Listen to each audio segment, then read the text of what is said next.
Hello, xin chào các bạn đã quay trở lại với review 5 phút. Ở cuối tập 6, ngay khi mọi người trở ra từ bên trong cấm địa thì ở phía xa đột nhiên có một ông lão xuất hiện và tiến lại gần bọn họ. Chứng kiến sự xuất hiện này, mọi người kinh ngạc vô cùng. Còn ông lão thấy đám người tóc ngắn cùng trang phục kỳ lạ, ông cũng ngạc nhiên không kém. Đã vậy, trong số đám người này còn có một vài người có bộ dáng vô cùng già nua khiến ông cũng cảm thấy kinh ngạc. Bởi vậy, ngay lập tức, ông đã liền hỏi bọn họ về lai lịch của mình và tại sao lại xuất hiện ở trong thái cổ cấm địa. Và rất nhanh, sau khi được hỏi, mọi người cũng kể lại chuyện đã xảy ra với mình ở bên trong thái cổ cấm địa. Nghe xong, ông lão cũng vô cùng ngạc nhiên, bởi vì để sống sót và trở ra khỏi cấm địa là chuyện vô cùng khó khăn. Và nguyên nhân khiến bộ dạng của họ như vậy cũng là do đã ăn phải trái cây cùng uống nước ở bên trong cấm địa nên mới thành ra như vậy. Nghe xong, mọi người cũng sợ hãi. Tuy nhiên, theo lời vị lão nhân kia, sau một thời gian tu luyện, họ sẽ trở lại bình thường. Cuối cùng, sau một buổi trao đổi, ông lão đã quyết định sẽ đưa mọi người rời đi ra khỏi thái cổ cấm địa để bảo vệ họ an toàn. Nương theo đó, ở dưới chân mọi người, một luồng ánh sáng vàng đột nhiên lóe lên, sau đó thân thể mọi người cũng được nâng lên khỏi mặt đất. Chứng kiến chuyện này, mọi người đều vô cùng kinh ngạc. Và cuối cùng, lấy vị lão nhân kia làm trung tâm, ông liền dẫn theo mọi người và bay về phía trước. Lúc này ở trên không trung, mọi người đều cảm thấy thế giới này kỳ ảo vô cùng. Theo họ, có lẽ đây chính là thế giới tiên thuật. Còn ông lão trên đường đi, ông cũng nói cho mọi người rất nhiều chuyện về thế giới này. Nghe xong, mọi người kinh ngạc vô cùng. Thế nhưng đang trong lúc mọi người phi hành thì đột nhiên, ở phía xa lại xuất hiện một vị nữ nhân xuất hiện dương cung bắn thẳng về phía trước. Bởi vậy, ngay khi phát hiện có công kích đang lao tới, vị lão nhân kia đã ngay lập tức thi triển pháp thuật để đỡ lại mũi tên đang lao tới và phá bỏ nó. Sau đó, ông liền đưa mọi người hạ xuống một quả núi. Tiếp theo, thân hình khẽ động, ông cũng ngay lập tức lao về phía trước công kích nữ nhân kia. Nương theo đó, ở giữa không trung, trong khoảnh khắc hai người va chạm, một vụ nổ đã ầm ầm bạo phát, làm nơi đây rung động kịch liệt.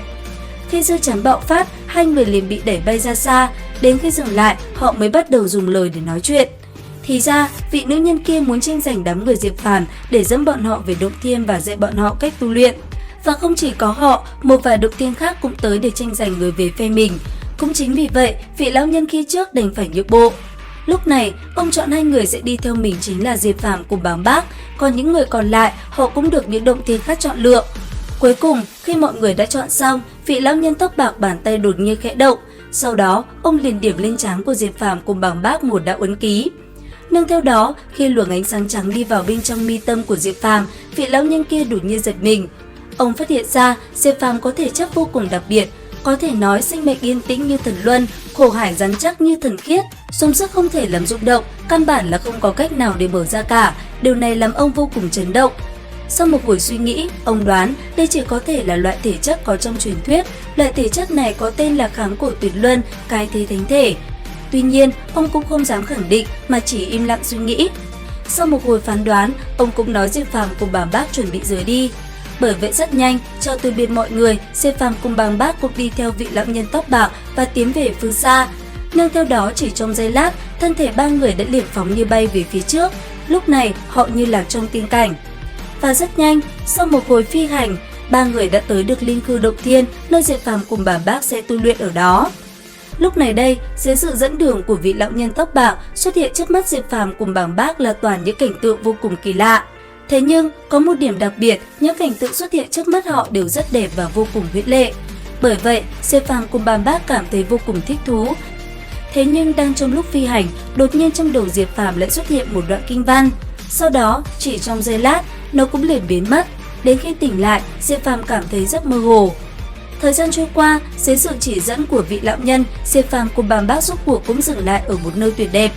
Theo vị lão nhân kia, đây chính là nơi bọn họ sẽ sinh sống và tu luyện ở đó. Đến đây thì hết tập 7 Già Thiên. Xin chào và hẹn gặp lại các bạn ở những video tiếp theo.